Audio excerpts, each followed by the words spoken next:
Hello? Hear me? Yeah, it was me.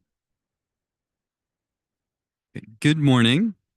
So, welcome to this fireside chat with Amitabh Shah, who has honored us with his presence. So, today we will see what a young climate change leader and I would say a perfect promoter of social change in India, but also with a vision on different regions of the world looks like and sounds like. And we will be listening to his stories, to his journey. And so before we get to that, we will kick off this event with a video. And I've been told not to give away any details before you see it. So as we communications people say, an image is 100 times more worth than a word. So all eyes on the screen, please.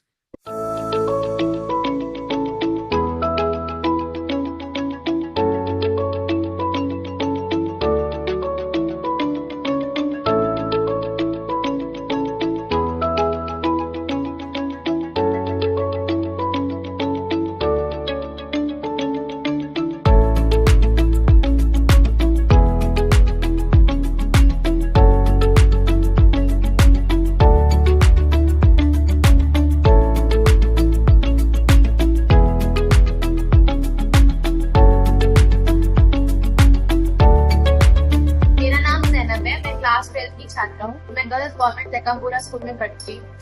जब हमारे school में solar panels नहीं लगे हुए थे तब हमें कई सारी परेशानियों का सामना करना पड़ता था। इनमें से पहला ये कि लाइट जाने पर हमारे स्कूल में डिजिटल बोर्ड्स लगे हुए जो कि चलते नहीं थे और हमारा जो भी काम है टीचर्स उसी पे करवाती थी। तो टीचर्स कहते थे कि पहले जाके कहीं से बोर्ड का अरेंजमेंट करवाओ और उसके बाद चौक मार्कर जो भी अरेंजमेंट हो सकता है वो करो। तो उसमें ज्यादा से ज्यादा टाइम हमारा वेस्ट होता था, जिससे कि आधा पीरियड ऐसे निकल जाता था। लाइक पढ़ाई का काफी ज्यादा उसमें लॉस हो रहा था।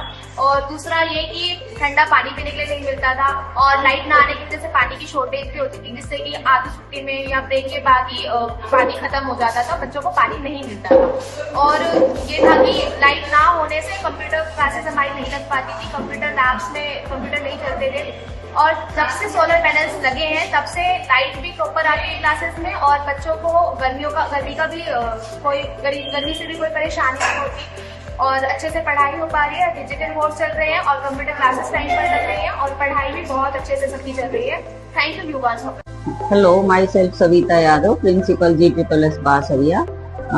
युवा NGO ने की सपोर्ट से हमारे यहाँ जो सोलर पैनल लगा था, मैं उसके रिगार्डिंग अपने व्यूज शेयर करना चाहूंगी। इससे हमारे स्कूल में जो एनरोलमेंट है वो 20 to 25% इंक्रीज हुआ है। इसके साथ साथ इलेक्ट्रिसिटी बिल में भी ऑलमोस्ट 50% की सेविंग्स हुई है हमारी। और इनसे सबसे बेनिफिशियल रहा है वो स्टूडेंट्स के लिए रहा है। उनके लिए समर्स में एक 24 आवर जो इलेक्ट्रिसिटी रहती है उससे काफी कंफर्टेबल एनवायरनमेंट क्रिएट हुआ, जो बहुत हेल्पफुल रहा हमारे लिए। स्मार्ट जो क्लासरूम्स है हमारे वो भी अनस्टॉपेबल चले, कोई ब्रेक नहीं आया बिकॉज इलेक्ट्रिसिटी की सप्लाई प्रॉपर रही है हमारे पास। दूसरा, इन सभी चीजों से जो सोलर पैनल हमारे यहाँ लगा था ये बहुत ही यूजफुल रहा और हम चाहेंगे कि आगे भी हमें सपोर्ट मिलता रहे।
My dear Amitabh, how are you? Fantastic. Oh, there. I'm lit up and fantastic. Thank you. How are you? I'm great. I would like us to give us a bit of background about the story. So I'll also share a little bit background about what the organization and my journey. Sure. You know, in the ancient Indian wisdom, it used to be that one son is for business and second is for society. My brother went to Harvard Business School and started one of the largest legal tech firms in the world. He has 1,000 lawyers working for him in 7 continents. That's his thing. I went to Yale for my MBA and declined a Wall Street offer with JP Morgan to come back and work on the real streets of India. And we started out in a very simple way. I thought that you could be son of a billionaire or an auto driver. You could be working in HDFC, IBM, Google, Microsoft. You could be a doctor, lawyer, housewife. Anyone can give 2 hours a week of their time to go and teach math, science, dance, music, English in a government school close by. Borja, there's 1.5 million government schools across our country. So 5 minutes from where everyone stays, there's a school. And these are schools where kids get a free meals, free education from the underprivileged background. So that's why they're all coming there.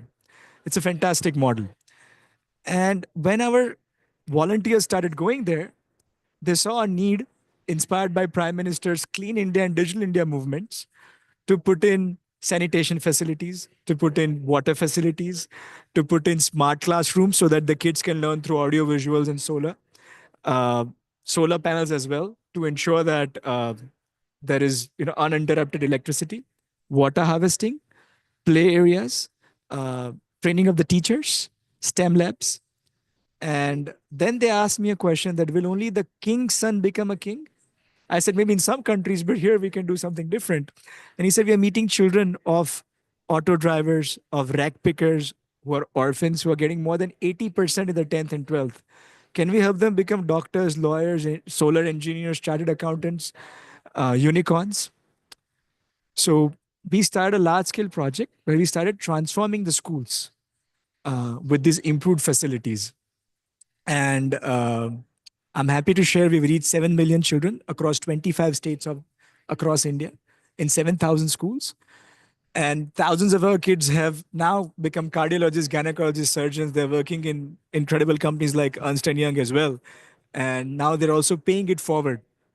So I feel that there is a light in their life now and things are moving. And as this was going along beautifully, we met Dr. Abdul Kalam, and who was the president of our country. And there has been a story where he used to study under streetlights to make it to where he is right now. So we thought that every single child in India and the world, as you mentioned, why not globally, should have access to good light so that their education and health can improve. And that inspired us to kind of put up solar lights across the country in farms, in parks, in play areas, schools, in preschools, around hospital centers and stuff, to ensure that children and even the adults have access to clean lights. Was that a vocation that you already had? Was it clear in your mind that you wanted to invest your time and put your, energy and strength into improving education? When did it start? Maybe at Yale. Maybe the experience. I was thinking about it. Maybe the experience of studying in Yale made you aware of how lucky you were, and the fact that it is a fact not all children in the world are get those chances. Was that the beginning, or? So on a lighter note, it started where all great things start from. I had three best friends at the age of 21, vodka, tequila, and margarita. And 50% of my time and 50% of my resources that I was making right after college, working at Hewitt Associates, was on them. So my typical Indian parent said that, maybe you should go into your MBA. Life is not meant to just party away. I said, okay. So I got a full scholarship for my MBA. So I quit my job in Atlanta and I came back for a month to Ahmedabad, Gujarat, where the Prime Minister and Gandhiji are from, and decided that I'll spend a month with my family, play tennis, meet them, party, and then go back and do my MBA. But there was a divine destiny planned. On the flight, they were showing a movie called Swadesh, which is a movie with Shah Rukh Khan, where he's a NASA scientist, goes back to India to meet his nanny, and decides not to come back and stays in the village and works on solar lights. So when I came back, to India, I told my mom, I want to go and find Kamlaba, who would chase me with a glass of milk, put oil in my hair, bathe me as a baby. And she had practically raised me because parents were always very busy. And near Nirma University in Ahmedabad, there's a village called Gota, where Kamlaba was sitting under a tree outside the village. She was about 84 years old, only weighed 28 kgs. So she was just skin and bones. And the first thing she said when she saw me was, "Son, now that you are here, I can die easily." And I said, "Why do you say that?" And I found out that her son was feeding her just once a day, all the cooking and cleaning they were making her do. And the worst thing, Bora, was that they'd gotten her addicted to tobacco. So when you chew tobacco, it creates a false illusion that you've eaten. Across the world, if you see the kids on the streets who are begging, just look at their teeth. Look at the teeth of the kids in Africa or Asian countries, and you'll see that there's a lot of tobacco chewing that happens. I was like, oh my God, I can't leave her here anymore. Put her in my car, and I'm 21 at this time. Put her in my car, bring her to my house. 2 weeks, she put on about 3-4 kgs. I made sure she ate. And now, because I had to go back to the US, Burha, to study, I decided to leave her in an old age home. And a retirement community or an old age home in India is different than Spain or US. It's a place where, for $10 a day, $10 a month, you get clean food and medical support once a week. And that's why you stay there. And she was in a small 14 by 14 room. There were 2 beds and a clean bathroom. And if I just walked out and left that day, my life would have been different. But as I was leaving, some old lady who was a roommate in her 70s, Savitaba, walked in and she said, "My son said, I'm going to take you on vacation, mom, for 2 days. And he's left me here. It's been 2 years. Did he send you to pick me up?" I said, "No, but I'm like your son and I'll come spend time with you." And I asked a few of my young friends like yourself and Ankit that why don't we go to this old age home and spend some time? And the first day, 5 people came, then 10 came, then 20 came, then 40 came. I was like, man, India's got magic. Everybody wants to do something. They might not have money, but time at a municipal school to teach kids, at an orphanage, at an old age house, or at a blind people association, people will give. So I remember talking to my mom like this and saying, "Mom, I'm not going to the US. I'm going to decline the scholarship. I'm going to stay back and start a volunteer movement where everyone will give 2 hours a week of their time." And the first thing she said was, "It's a non-refundable scholarship that you have." I was like, "It's okay." She's like, "Your brother will go to Harvard and he'll drive a Rolls Royce and he'll ride a bicycle." I said, "Look, if there's a Rolls Royce, in the We house, can share, right? we can share." Exactly, exactly. We think alike. And if there's a bicycle, I'll stay fit. And she said, "But who's going to want to marry a poor person? In India, marriage is a very big thing." And I was like, "Well, jokingly, mom, who's been happy after getting married?"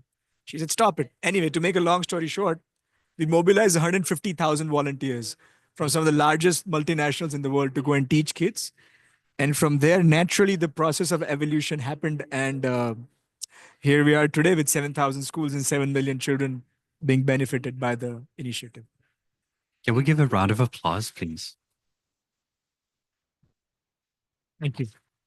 I would like to go back to one of the points you said. We were talking about so this person not being properly fed and chewing tobacco.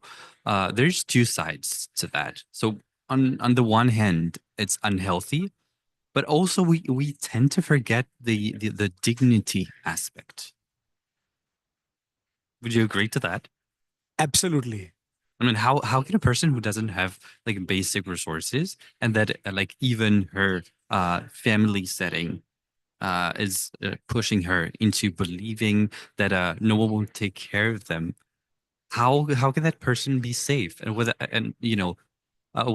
dignity, without safety, how can you think about anything else? That is such a beautiful point you make. And it goes back to the fact that not just every child, not just for in education, but everybody deserves light in their life. And I think you mentioned this earlier that imagine if there is darkness in your home, there is no solar lights, there is no lights in the house. What kind of mental health are the people going to have? I think there might be domestic violence. I don't think the kids are going to be able to study properly. It might lead to other illnesses as well. Uh, so absolutely, I think just how like we need food, which is basic dignity, we need clothes, which is basic dignity. I think a solar light needs to go in that direction as a basic dignity as well, or just light. An exercise that I would like us to do together is we could do a brainstorming on the different sorts of impact that you and I have seen on the ground, and that was created by solar energy. Would you like to start? Sure. So one example I will start, and then I would love to give for you to give global examples. Mine are from India primarily, and a lot of the school children, when the electricity goes off, which was happening in some of the schools for almost 3 hours a day, so there's no fan working, and sometimes it can get to 45 degrees, so it's really hot. So heat induced illnesses are there, and there's also heat induced lack of productivity in studies and other stuff as well. The water cooler will stop working, basic things. So there's no access to clean drinking water. The smart classroom that we had put out, through which kids can learn about digital education, just how we learned about Gandhiji, liver, kidney, George Washington in a textbook. This is all done through audio visuals. And there's AI and virtual reality as well. But hey, there's no electricity. So there's no, how are you going to teach the children that? So learning outcomes can improve with the right solar facilities in place. And another thing is that with the right storage, you can run the schools in 2 sessions as well. In the nighttime, you can turn it into a skilling center for adults to teach them to be an electrician or a plumber or a nurse or start their micro enterprises. So the education can create multiple benefits if the solar panels are there. So this is just one of my examples. That's a great example. I'm very interested, personally and professionally, about the link between gender equity, women's rights, and solar energy. So, as the head of communications for the International Solar Alliance, I very often do campaigns about this nexus, and a lot of people at the beginning they're very surprised and say, like, "How can you help women through solar energy?" Well, there is such a clear connection, such a maybe not that clear, but very strong connection. I have been to countries where the fact that the lamplights were missing would derive into a larger number of sexual assaults on little girls. Not just that, it's that if we let's take an example in some countries of Africa, most of the domestic chores are taken care of by little girls, in comparison to their male brothers. The fact that if there is a very a short amount of energy or electricity allowed for the family and for women to do the chores, then it's more likely that that girl will be pushed into doing the chores and leaving other things aside, such as doing her homework, such as studying. So that's, I think one of the, I would say, the most urgent realities to combat. Also, I think it's, I would advise if any government person was listening to that, to actually invest in solar energy, not just for the humanitarian side of that, which of course has to be there, also sustainability, but also from a strategic point of view. Like if you want to improve the relationship between your government and the population, actually not having electricity as such a large source of conflict creation. The more frustrated the people are because they cannot cook, because they cannot, have light for anything. They cannot watch TV. They cannot use their phones. They cannot do a number of things. Then I'm sorry, it's a human behavior. Then they will be blaming someone, and probably that would be the people they have above them. So that would be my advice. So I think that's a great example, and I think India is kind of now leading the way in that direction with the Prime Minister's Kusum Yojana, Atal Tinkering Labs, which are STEM labs set up in schools to teach children to be more scientifically minded, and also they push putting solar panels on the schools as well.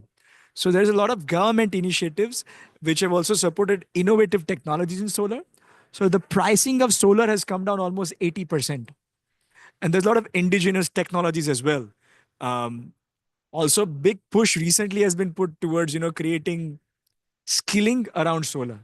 So solar engineers, people who can come and fix it. If a monkey jumps on a solar panel in India, which happens sometimes, you can have someone in the local community I just have come. seen it. You have seen that? Okay, great.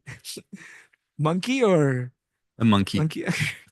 So, so I think a lot of these initiatives are kind of helping bring solutions at scale. Solar lanterns. There's so many things the government is pushing out. And I kind of realized from the example you gave, it is in the government's interest to do that, to keep the community happy. And so kudos to you for sharing those experiences. There's another aspect, and I think this aligns with the spirit of COP. As much as we are understanding that climate action against climate change requires let's say a holistic vision. So understanding that it's through combined efforts from different countries, from different actors, from different sectors. Also within the arena of renewable energies, we should understand those synergies. Sometimes it almost seems like a soccer match. Like, no, do you support solar or hydroelectric, or are you more focused on water? Well, all of them are combined. I've been lucky enough to travel to the islands in the Pacific. We actually have some a part of the audience today comes from the Pacific, so welcome. And so I've seen, so one of the challenges that they are facing, and obviously it's not me saying it, it's through encountering the youth and local people that I was meeting on daily basis. They were very worried about the quality of the water, the water supply, and they wouldn't know. And this can be applied to most countries in the world. Like, I'm from Spain, people don't know this in Spain either. Most of those mechanisms that allow you to treat water, they can be solarized. So it could be a very solid alternative for all those countries that, of course, will complain about the economic cost. We need to invest. We need to, well, sometimes solar energy, not sometimes, always, solar energy is a one-time investment, and then you don't have to pay anything else. So in order to make water treatment so much more affordable, so solar energy is a solution, and that's one of the main lines of action of the International Solar Alliance. One thing we are talking about, how he's from Spain, I'm from India, how there's a strong family culture in both the countries. There's dancing, there's good spicy food in both the countries. There's a lot of collaboration between the Spanish and the Indian cultures, I feel. I'm not sure about the spices, but I am a spicy person. I'm you a go. difficult person, so yeah. And when you talk about hydrogen and you talk about solar and water and what is more important, I think it's a family. Who's more important? Your father, your mother, your brother, your sister, your kids. You need everybody to go together. One doesn't exist without the other. And I think this is a global family, COP29 as well. And someone asked me yesterday in one of the panels that, what has been the highlight for you? And I said the highlight for me has been, it's a positive story I'm taking back, that so many people care. And that's why they're here. From different walks of life, they look different, they have a different experience, but they care. And that is why they're all here. So I think it's all interrelated. Just how we are interrelated, all these technologies and energies, you're going to have to work together in that. I think caring has a lot to do with awareness. But I was listening to some activists here at COP saying that the moment for to raise awareness has already passed. Now we should focus on taking action. And I'm glad to go to so many pavilions and see that word being repeated over and over again. I understand that for some skeptical people, it could be like, of course, we want to take action, but it has some cost, not just economic, but, like human resources. You need to train technicians. You need to do a number of things in order for solar energy and other renewables to become real. But, but action, definitely. I think action is something that each one of us can take. Right? All over the world, each one of us can take, while the larger conversations with the government are happening. And I'm very glad that India and France have kind of are leading this solar alliance and bringing that to the forefront. But small things like, what is the government going to do in me asking my daughter to stop the water after she stopped brushing or to switch off the electricity? Right? All those small, small basic things each one of us can do to make it better. Small things like when it gets really hot, and people might not have fans in the slums, but you can just do a little solar painting on top of their tin roofs, and that brings down the temperature by 10 degrees. So, Gandhi used to say that be the change that you wish to see in the world. So, are you part of the solution or are you part of the problem? So, I love the conversations around about being action. So, let us start with that action. And automatically, I think COP is having a positive effect on a lot of countries who are taking positive actions, and there are many such examples as well. So, yeah. I think we tend to focus too much on Hollywood stories. I mean, very good that you watched that Hollywood film that brought you back to India, but Bollywood, sorry. Point taken. But we tend to demand from people to be heroes, and I think that can be so dangerous, especially like now in the context of COP. I don't think it would be a productive message that people are living saying, okay, so if I don't know, if I don't feed like a 1,000 people through solar energy, etc., then I'm not helping. I'm not pushing the cause. Change and action start at the community level. Even personally, I was attending some other sessions, and I was thinking, wow, there's a few relatives within my family who still don't recycle. How can I be standing here, moderating sessions instead of telling them to actually take action? So I'm actually flying back to Spain for Christmas, December the 20th. So I will be delivering the message. Actually, I just want to quickly take a pause because I thought there was maybe the most important message of maybe the entire COP29, which you delivered very smoothly, is that a lot of times we are always wanting someone else to be a hero. But if we just take care of our household, again, I quote Dr. Kalam, who inspired me to get into solar. I would go to him, who was the president, and I say, sir, I want to change the country. How would I do with that? And I thought he would say, improve education, improve healthcare, reduce corruption. But he would say, go home and make your mother smile. I said, if I make my mother smile, how will I change the country? He said, if your mother smiles, who's going to smile first? I was like, well, my father. If your parents are smiling, I said, me and my brother, the family, the city, and the country. So every year we would get about 500,000 kids to write down how they made their mom smile. Some would say I made food for her. It was very spicy, but she ate it. I broke my piggy bank and brought a dress for her, which was twice her size, but she's kept it. I wrote a poem for her. I pressed her feet because she worked so hard throughout the day. So if you take that one small action of trying to impart values in your friends and family, people around you, in your immediate sphere, you are a part of the solution. And I feel everybody who's come here wants to be a part of the solution. Absolutely. And one of the quotes I remember the most is, so we are what we do to change what we have.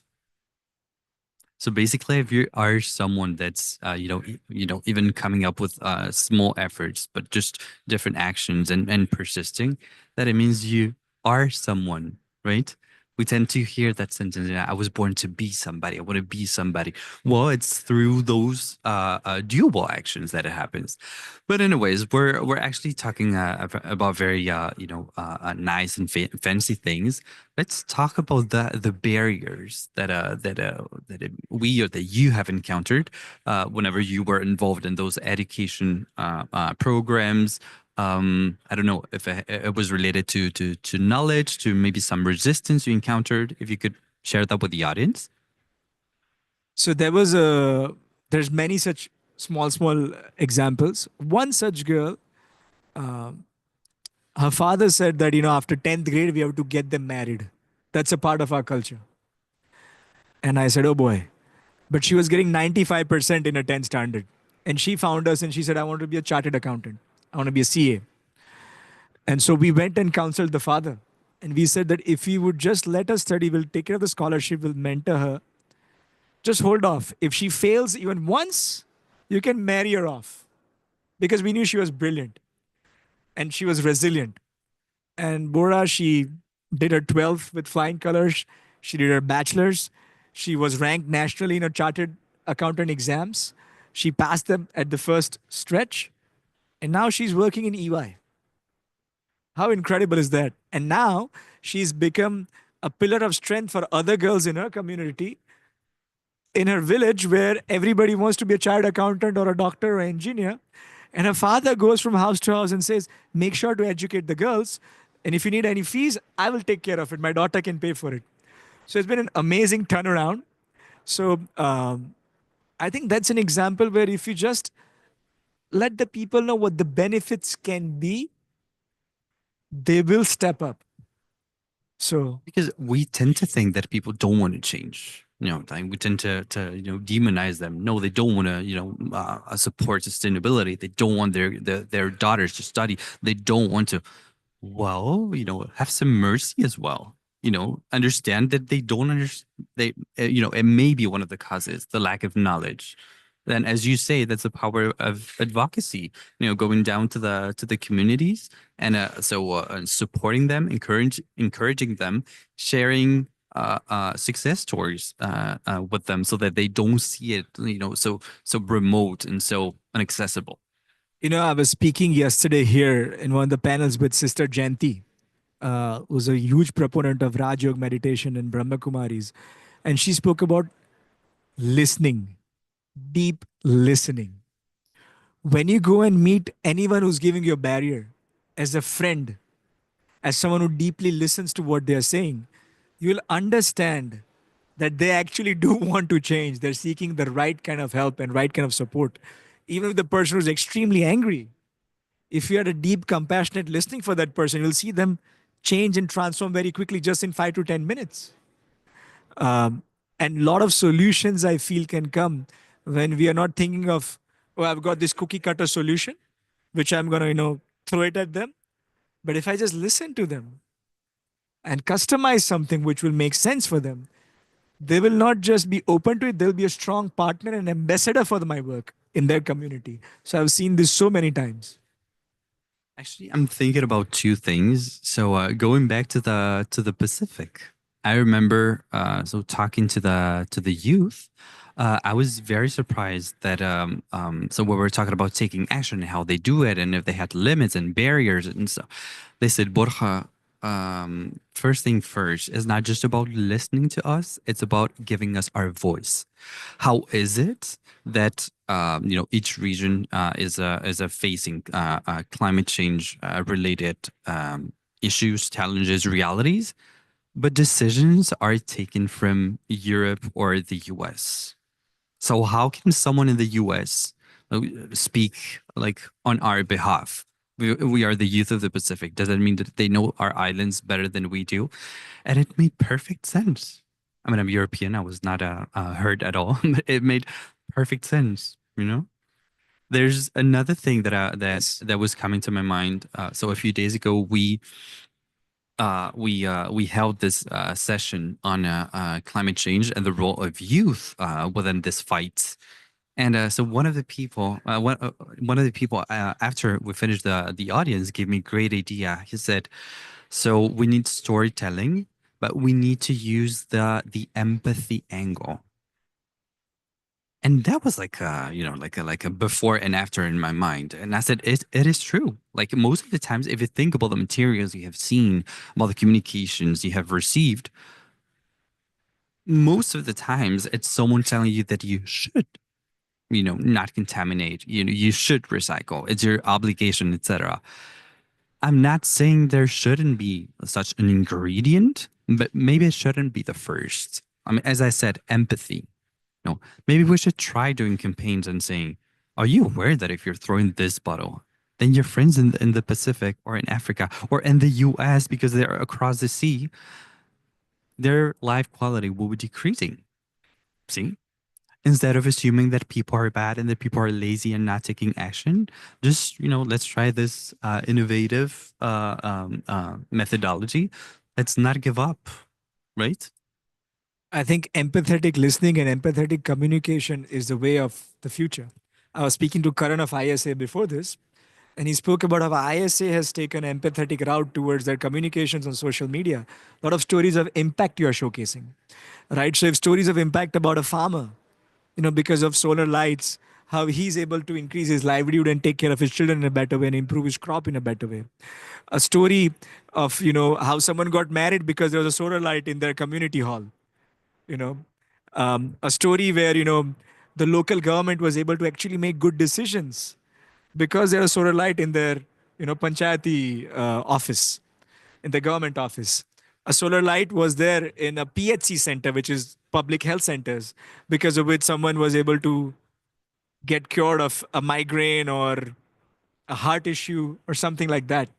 So I think when individual stories are showcased, individual stories of people in different countries, if they showcase this, nobody wants to do any harm. People are good. I truly believe that people are actually good.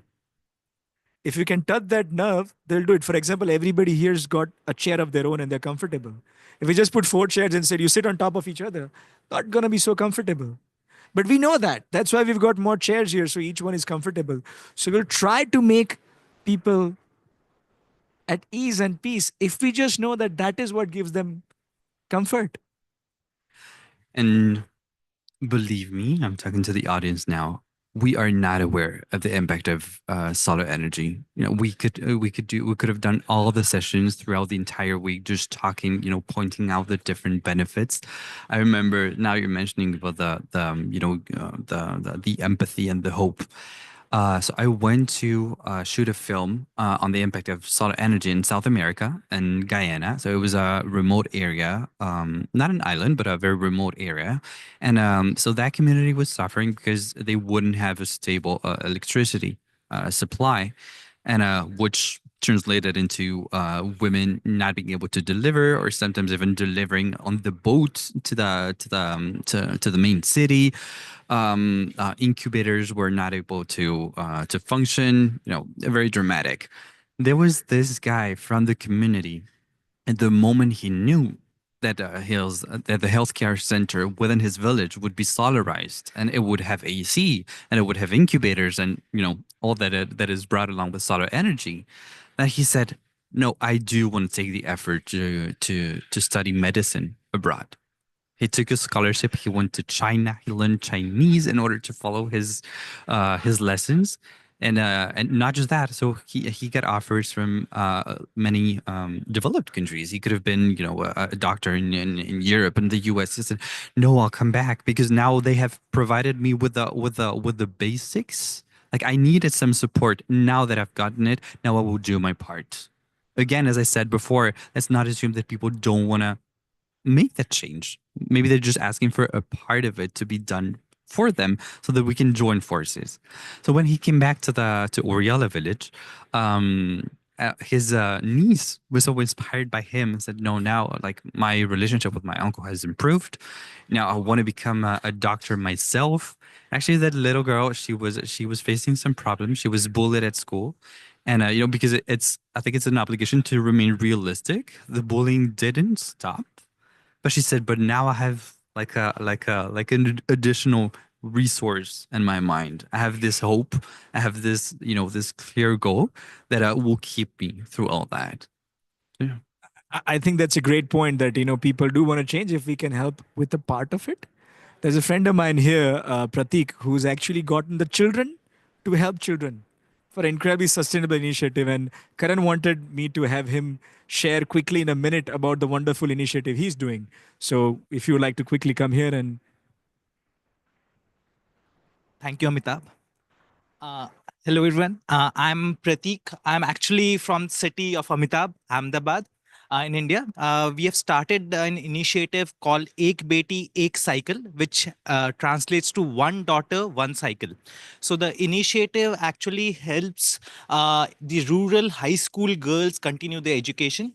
What happens in India? In India, every village has a primary school, which is up till 8th grade, but a cluster of 5-6 villages has one high school, which is 9th grade onwards. So except for the village where the high school is, all the other children have to travel anywhere from 5 to 10 kilometers to attend the high school. And because of the distance and no transport availability in the rural India, 60% of girls drop out of high school education. So they are not able to complete their education. So the solution that we came up with, which is a universal solution, has been implemented in India in a lot of states across the country, is to actually provide them cycles so that they can daily travel to their schools and come back. So what we do, the innovative thing that we have done is actually sourcing of the cycles. We actually go to the private schools where a lot of privileged children study, and ask them for their not in use cycles, the cycles that they've outgrown, or because they're probably shifted to some other vehicle, they're not longer using the cycles. So we ask them for donations. We take their cycles, we refurbish them, and then we conduct training camps in the village school, so that because these girls have never had their own private cycle in their entire life, so they may sometimes girls even don't know how to cycle, but even when they do, they are not comfortable in cycling in the Indian rural roads with the vehicles, we have like cows, dogs are roaming in our roads. So, and the roads are not always good, so I mean traveling that, so we actually give a training of 4 to 5 days so that they're comfortable in traveling that, and also teach them basic cycle maintenance, so that cycle is in use. I mean, just because you get a puncture or something, that is not the reason to stop cycling. I mean, you can actually repair the puncture yourself, and or I mean, if there's some issues in the chain, you can really do that. That's not an hard thing. So we teach them basic cycle maintenance, so cycle is in use for a long time, and we are helping them continue their education, so that transportation is not a barrier to just complete their education. And this project is also supported by the International Olympic Committee, the IOC, based in Switzerland. Thank you. Thank you so much. I think a round of applause for Pratik and the work he's doing for girls and getting kids to help other kids. Thank you. So we are coming, unfortunately, towards the end of the session. So before we close the conversation, so I would like us to just remember and bear in our minds the power of information. As you know, in line with what we said, with our tendency to say someone else will do it for me, or some kind of superhero will do it for me. You know, solar energy and action against climate change is doubtlessly a change in itself. Without information, there is no action, and without action, there's no change. So that's the message I would like, the takeaway message I'm delivering. Always remember to share that information. Amitabh? Thank you. That was beautiful. I would like to maybe give my final message in a slightly different manner. If everyone can please get up. This was unexpected, not planned. Same here. I think what he spoke about empathy and, you know, caring about other people, I think it's extremely important to spread smiles. So I'm going to give all of you 30 seconds. The next 30 seconds, you need to give a hug to 3 people that you don't know and spread 3 smiles. And your time starts now. Go, go, go, go, go, go.